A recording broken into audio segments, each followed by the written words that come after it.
इस वीडियो में बताई गई सारी जानकारी पब्लिक प्लेटफॉर्म पर उपलब्ध है। इसमें ऐसी कोई जानकारी नहीं दी गई है जिससे हमारे सुरक्षा बलों की गोपनीयता भंग होती है। डिफेंस डिटेक्टिव सेना का सम्मान करता है और उन्हीं जानकारियों के आधार पर काम करता है जो सार्वजनिक रूप से मौजूद। जस्टिन ट्रूडो को 1 साल बाद होने वाले चुनाव नजर आ रहे हैं। जस्टिन ट्रूडो को उस चुनाव में 8 लाख सिख वोटर नजर आ रहे हैं।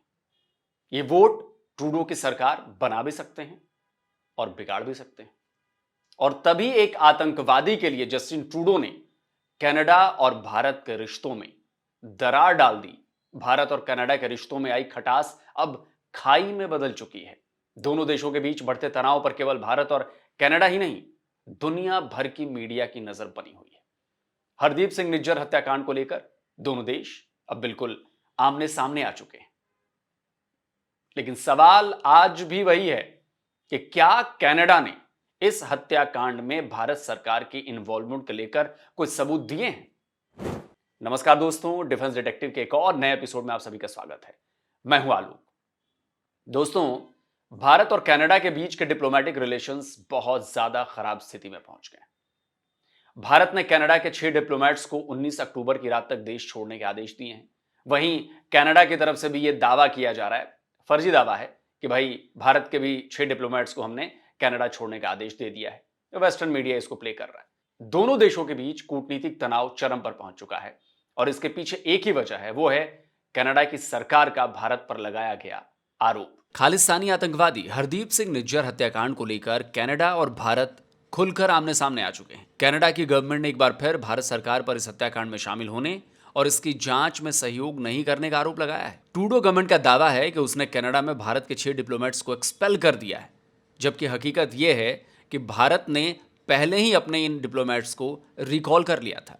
असल में कनाडा ने भारत के हाई कमिश्नर संजय कुमार वर्मा समेत इन भारतीय डिप्लोमेट्स पर निज्जर हत्याकांड में शामिल होने के आरोप लगाए हैं। कनाडा चाहता है कि भारत सरकार इन डिप्लोमेट से राजनयिक दर्जा वापस ले ले ताकि कनाडा इन्हें हिरासत में लेकर इनसे पूछताछ कर सके। इसके अलावा कनाडा ने भारत के होम मिनिस्टर अमित शाह और national security advisor Ajit Doval पर भी इस हत्याकांड में शामिल होने के आरोप लगाए हैं। कनाडा पुलिस का दावा है कि भारत ने गैंगस्टर लॉरेंस बिश्नोई गैंग का इस्तेमाल कर कनाडा में हत्या करवाई है। कनाडा के इसी आरोप पर भारत भड़क गया। कनाडा चाहता था कि भारत के डिप्लोमेट्स को अरेस्ट कर ले ताकि उनसे पूछताछ के बाद सबूत तैयार किए जा सके। इसका तो यह मतलब हुआ ना कि कनाडा के पास अभी इन आरोपों को साबित करने के लिए कोई पुख्ता सबूत नहीं। कनाडा के पीएम जस्टिन ट्रूडो पिछले साल से लगातार भारत पर निज्जर की हत्या में शामिल होने का आरोप लगा रहे हैं। पिछले साल सितंबर में ट्रूडो ने कनाडा की पार्लियामेंट में दिए बयान में पहली बार सीधे तौर पर भारत पर आरोप लगाया था और तब से भारत न केवल इन आरोपों को झूठा बता रहा है बल्कि कनाडा से सबूत भी मांग रहा है। लेकिन पिछले 1 साल से वो भारत के बार बार डिमांड करने के बाद भी इन आरोपों को साबित करने के लिए कोई सबूत नहीं दे पाए। तब कनाडा की मीडिया ने भी ट्रूडो पर सवाल उठाए थे। करीब 1 साल बाद ट्रूडो गवर्नमेंट ने एक बार फिर भारत के खिलाफ उसी तरह की बयानबाजी शुरू कर दी है और इसी से नाराज होकर भारत ने कनाडा के 6 डिप्लोमेट्स को बाहर का रास्ता दिखा दिया। इसके बाद कनाडा की तरफ से भी फेस सेविंग के तहत यह कहा जा रहा है कि भारत के डिप्लोमेट्स को उन्होंने देश छोड़ने का आदेश दिया है, जबकि यह वेस्टर्न मीडिया की प्लांटेड स्टोरी है। भारत ने कनाडा के जिन डिप्लोमेट्स को पर्सोना नॉन ग्राटा दिया है उनमें acting high commissioner Stewart Ross Wheeler, first secretary Mary Catherine Jolly, Ian Ross David Trites, Adam James Chuipka और पाउला ओइजुएला शामिल हैं। सभी को कहा गया है कि भैया आप 19 अक्टूबर की रात तक भारत को छोड़कर चले जाइए। अब मैं आपको बताता हूं कि पिछली बार की तरह इस बार भी भारत पर आरोप लगाकर ट्रूडो और उनकी सरकार कैसे अपने ही बिछाए जाल में खुद ही बुरी तरह फंस गई है। जस्टिन ट्रूडो ने भारत के डिप्लोमेट्स पर कार्रवाई के बाद एक प्रेस कॉन्फ्रेंस की और कहा कि देश के नागरिकों की सुरक्षा उनकी पहली प्राथमिकता है। I had many conversations with members of my team and caucus members over the past number of days, and all those conversations were focused on the well-being and the safety of Canadians faced with these significant security concerns and allegations. The safety of Canadians is the number one thing that any government, that any parliamentarians should be preoccupied with, and that is exactly what we're focused on. There will be time to talk about internal party intrigue at another moment, But right now, this government, and indeed all parliamentarians, should be focused on standing up for Canada's sovereignty, standing against interference, and looking to be there to support Canadians in this difficult moment. लेकिन Canada में ही Trudeau के इस बयान पर सवाल उठ रहे हैं। मार्को नरवारो एक कैनेडियन राइटर हैं, थिंक टैंक हैं। तो मार्को ने जस्टिन ट्रूडो के इस बयान को एक पुरानी ट्रिक करार दिया। उन्होंने ट्वीट किया है कि यह बयान पॉलिटिकल बुक की एक पुरानी तरकीब है। जब आपके घर में बहुत सारी समस्याएं हैं तो आप एक विदेशी को ढूंढते हैं और फिर अपने लोगों से कहते हैं कि देश की सुरक्षा और भलाई के लिए मेरा साथ दो। रेक्स ग्लेसर कनाडा की एयरफोर्स के वेटरन हैं। रेक्स ने तो जस्टिन ट्रूडो के इस बयान को एक पॉलिटिकल स्टंट करार दिया है। उन्होंने लिखा है कि कोई ट्रूडो के इस बात पर यकीन नहीं करेगा। ये चुनाव को लेकर लोगों का ध्यान भटकाने के लिए किया गया ट्रूडो का स्टंट है। इसी तरह माइकल ओकॉर्नर नाम के एक शख्स ने तो इसे सरकार के करप्शन पर से लोगों का ध्यान हटाने की कोशिश बता दिया। देखिए, असल में ट्रूडो गवर्नमेंट के कार्यकाल के दौरान कनाडा कई तरह की मुश्किलों का सामना करना पड़ रहा है और इसमें सबसे बड़ा जो मुद्दा है वो है देश में फॉरेन इंटरफेरेंस यानी विदेशी हस्तक्षेप का। और चौंकाने वाली बात तो यह है कि कनाडा भारत पर तो लगातार इस बारे में आरोप लगा रहा है, लेकिन चीन और पाकिस्तान को लेकर वो चुप्पी साधे बैठा है, जबकि इसके भी पुख्ता सबूत मिल चुके हैं। निज्जर वाले के तो नहीं मिले, लेकिन इसके बिल्कुल मिल चुके हैं। जरा सोचिए कि चीन ने चुपचाप कनाडा में अपना पुलिस स्टेशन खोल लिया और कनाडा की सरकार और उसकी पुलिस और उसकी खुफिया एजेंसियों को पता तक नहीं चला। सालों बाद जब इसकी खबर मिली तो मामले की जांच शुरू हुई। कनाडा के फेडरल मिनिस्टर तक ये मान चुके हैं कि कनाडा में एक दो नहीं बल्कि और भी कई चाइनीज पुलिस स्टेशन चलाए जा रहे हैं। कनाडा के चुनावों में भी चीन की दखलंदाजी का खुलासा हो चुका है। चीन पिछले 2 जनरल इलेक्शंस के रिजल्ट को मैनिपुलेट करवा चुका है, लेकिन कनाडा को अब तक इसकी भनक भी नहीं लगी है। इसी वजह से भारत के डिप्लोमैट्स को निकाले जाने पर मैक्रो नरवारो ने ट्रूडो गवर्नमेंट पर तंज कसा। उन्होंने लिखा कि लेकिन चीनी जासूस और संसद में उनके एजेंट्स हमारी सड़क पर आज़ादी से घूम सकते हैं। लेकिन कनाडा में केवल चीन ही अपना गेम नहीं खेल रहा है, इसमें पाकिस्तान भी शामिल है। Centre for strategic and international studies की डायरेक्टर वेनेसा लॉयड ने भी कनाडा में विदेशी हस्तक्षेप मामले की जांच के दौरान public safety and national security की स्टैंडिंग कमेटी के सामने अपनी गवाही दर्ज करवाई थी। तब उन्होंने साफ साफ कहा था कि पाकिस्तान कनाडा में खुफिया ऑपरेशन और खालिस्तानी आतंकवादियों को सपोर्ट कर इंटरनेशनल रिप्रेशन कंडक्ट करता है। The context that engagement of Pakistan is consistently in balance with trying to reduce the influence of India. And so some of the elements that I mentioned previously about the dynamics between suppressing voices can also have the opposite effect in terms of amplifying other voices. And in this particular case, influence of Pakistan is directly related to support of Khalistani extremism. और इन्हीं वजह से Canada के लोग Trudeau government पर national security की अनदेखी का आरोप लगा रहे हैं। ब्रैड शॉन नाम के एक एक्स यूजर, जिसे हम पहले ट्विटर के नाम से जानते थे, उसने लिखा है कि कनाडा का नागरिक होने के तौर पर मैं ट्रूडो के राजनीतिक भय फैलाने और उससे फायदा हासिल करने की कोशिशों से तंग आ चुकी हूं। ट्रूडो अगर वास्तव में कनाडाई लोगों की सुरक्षा के बारे में चिंतित होते तो हमारे झंडे को जलाने वाले और कनाडा की मौत के नारे लगाने वालों को फौरन गिरफ्तार किया जाता, आतंकवादियों को निर्वासित किया जाता। ट्रूडो चीनी पुलिस स्टेशनों को कनाडा से बाहर निकाल देते। उन्होंने मांग की है कि चुनाव में विदेशी हस्तक्षेप में शामिल सांसदों के नाम जारी किए जाएं और जनता के पैसों की चोरी बंद की जाए। उन्होंने कनाडा की जनता से सवाल किया है कि क्या वो अब ट्रूडो से थक चुके हैं। असल में कनाडा की पब्लिक ये समझ चुकी है कि ट्रूडो से ना तो इंटरनल सिक्योरिटी संभल रही है और ना ही एक्सटर्नल। भारत के साथ हो रहे विवाद के बाद तो ये बिल्कुल सीधा मैसेज जा रहा है कि ट्रूडो गवर्नमेंट डिप्लोमेसी के मामले में भी निकम्मी है। लेकिन बात सिर्फ इतनी नहीं है। कनाडा अर्थव्यवस्था से लेकर फूड सिक्योरिटी तक के मसले में बड़े संकट की तरफ बढ़ रहा है, लेकिन ट्रूडो अपनी सरकार बचाने के चक्कर में इन बड़ी समस्याओं पर ध्यान तक नहीं दे रहे हैं और इस तरह की समस्या पैदा करके, क्रिएट करके वो लोगों का ध्यान जो है वो दूसरी तरफ भटकाना चाहते हैं। फेजर इंस्टीट्यूट की ये रिपोर्ट इसी साल जुलाई की है। क्या लिखा है जरा देखिए। लिखा है कनाडा की आर्थिक स्थिरता कनाडा के लोगों के लिए बड़ी समस्या। कनाडा में पर कैपिटा इनकम तेजी से नीचे गिरती जा रही है।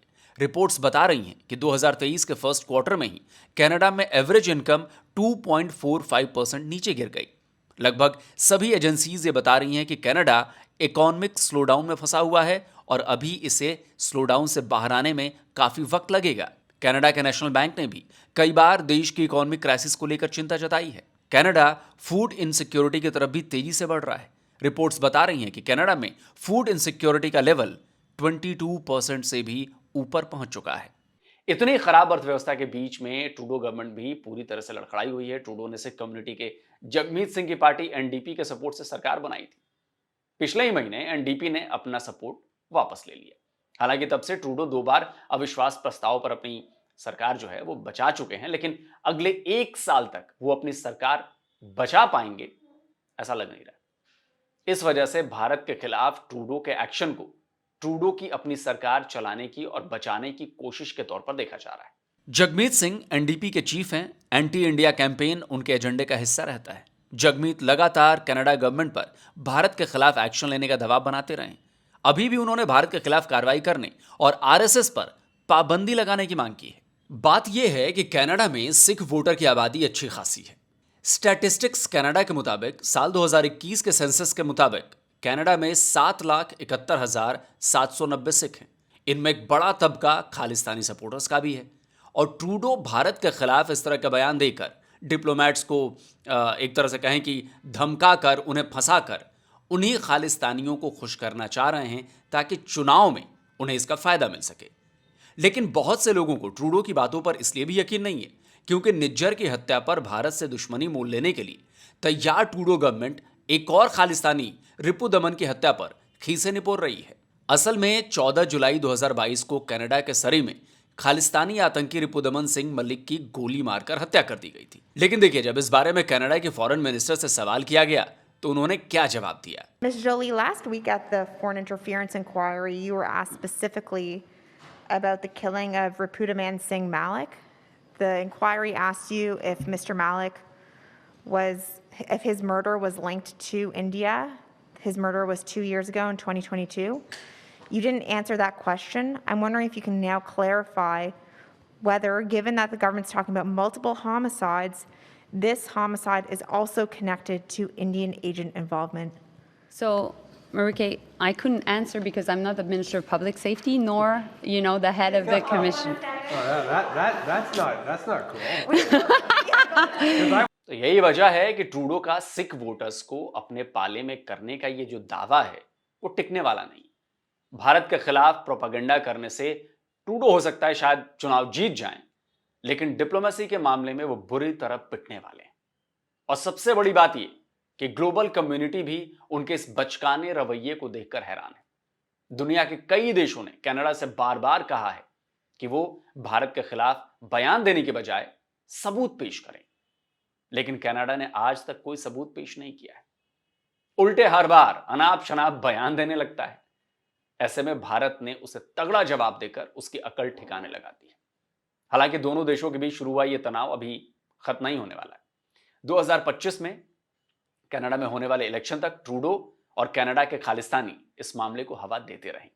और सबसे बड़ी बात कि अगर कनाडा के पास सबूत है और उसको लगता है कि भारत सपोर्ट नहीं कर रहा है, भारत जानबूझकर ध्यान भटका रहा है, बिल्कुल सपोर्ट नहीं कर रहा, तो एक काम क्यों नहीं करते, आप अपने इन सबूतों को लेकर इंटरनेशनल कोर्ट ऑफ जस्टिस में चले जाइए।